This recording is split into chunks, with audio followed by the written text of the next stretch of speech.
प्यारे विद्यार्थियों, मैं अज तुहानूं अध्याय 10 प्रकाश का परावर्तन अते अपवर्तन विच अवतल दर्पण द्वारा प्रतिबिंब के रेखा चित्र बनाउण दे ढंग दस्सण जा रहा हाँ। सब तो पहला इसलिए सानू बड़ी सधारण जी समग्री चाहिए है, जिमें स्केल, पेंसिल, कंपास, इरेजर और शार्पनर। तो प्रतिबिंब बनाने लई सब तो पहला सानू कुछ नियमां नूं देखना पैना। नियम नंबर 1,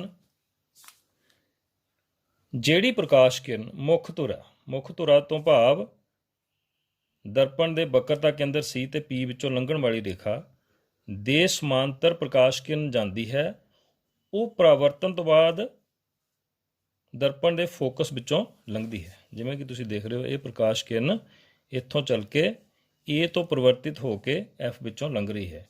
नियम नंबर 2, ਜਿਹੜੀ प्रकाश किरण सीधी फोकस चों लंघदी पहला और दर्पण नाल टकराउंदी है, जिवें इत्थे ए बिंदु ते टकरा रही है प्रकाश किरण, ये परावर्तन तो बाद हुण मुख धुरे दे समांतर हो जाएगी। नियम नंबर 3, अवतल दर्पण के वक्रता केंद्र C विचों लंघण वाली रेखा मुड़ उसे रस्ते वापस आ जाती है। कारण इहदा यह है कि यह दर्पण नाल लंब रूप दे विच इत्थे टकराउंदी है।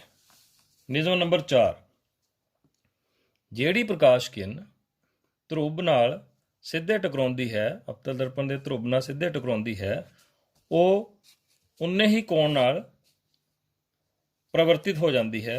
भाव ये जिहड़ी किरण अवतल दर्पण के ध्रुव P नाल टकरा रही है, जे सपोज ये 25 डिग्री का कोण बनाती है, आपतन कोण, तो ये परावर्तन कोण भी 25 डिग्री का होगा।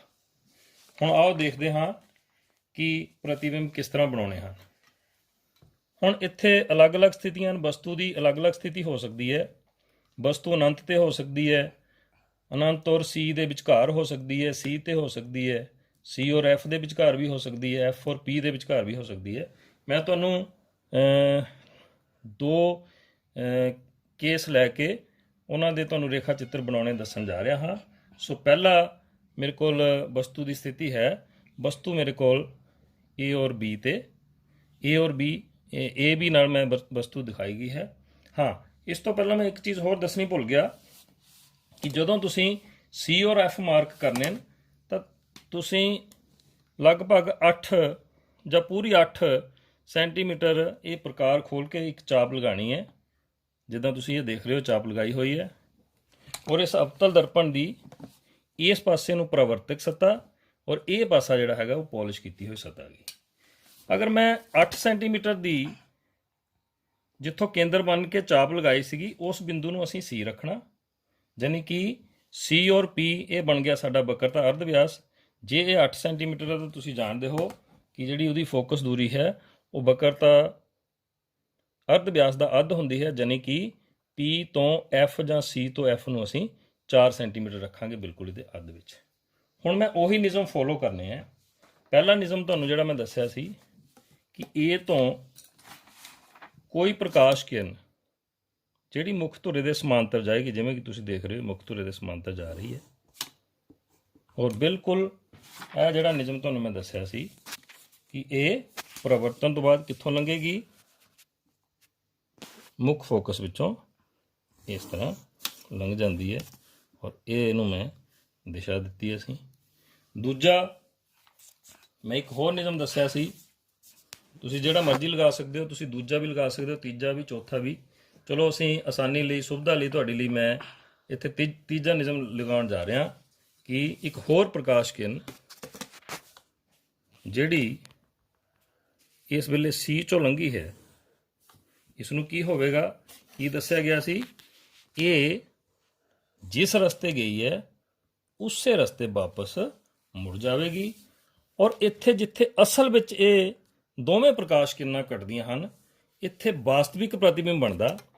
और इस बिंदु तो मुख धुरे दे लंब विच एक मैं रेखा खिंचदा और ये साडा प्रतिबिंब जिहड़ा है वो A डैश B डैश ਵਸਤੂ AB ਦਾ ਇਹ A-B' ਪ੍ਰਤੀਬਿੰਬ ਬਣ ਗਿਆ। ਇਸ ਪ੍ਰਤੀਬਿੰਬ ਦੇ ਬਾਰੇ ਦੇ ਲੱਛਣ ਕੀ ਨੇ ਦੇ? ਇਸ ਪ੍ਰਤੀਬਿੰਬ ਦੇ ਲੱਛਣ, ਪਹਿਲਾਂ ਇਹਦੀ ਸਥਿਤੀ ਦੇਖੀਏ ਕਿੱਥੇ ਬਣਿਆ ਇਹ ਜੀ, C ਔਰ F ਦੇ ਵਿਚਕਾਰ ਬਣਿਆ ਹੋਇਆ, ਨੰਬਰ 1। ਨੰਬਰ 2, ਪ੍ਰਕਾਸ਼ ਕਿਰਨਾਂ ਅਸਲ ਵਿੱਚ ਮਿਲ ਰਹੀਆਂ, ਇਸ ਲਈ ਇਹ ਪ੍ਰਤੀਬਿੰਬ ਵਾਸਤਵਿਕ ਹੈ, ਤੇ ਤੁਸੀਂ ਜਿਵੇਂ ਦੇਖ ਰਹੇ ਹੋ ਇਹ ਉਲਟਾ ਹੈ। ਨੰਬਰ 2, ਵਾਸਤਵਿਕ ਅਤੇ ਉਲਟਾ। ਤੀਜਾ ਹੈ ਆਕਾਰ। ਕਲੀਅਰ ਹੈ, ਸਾਫ਼ ਹੈ ਕਿ ਇਸ ਦਾ ਆਕਾਰ ਵਸਤੂ ਤੋਂ ਛੋਟਾ ਹੈ।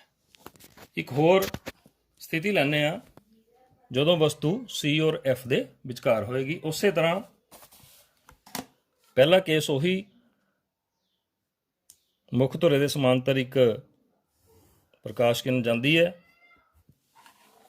ਪਰਾਵਰਤਨ ਤੋਂ ਬਾਅਦ ਉਹ ਮੁੱਖ ਫੋਕਸ ਵਿੱਚੋਂ ਲੰਘ ਜਾਵੇਗੀ।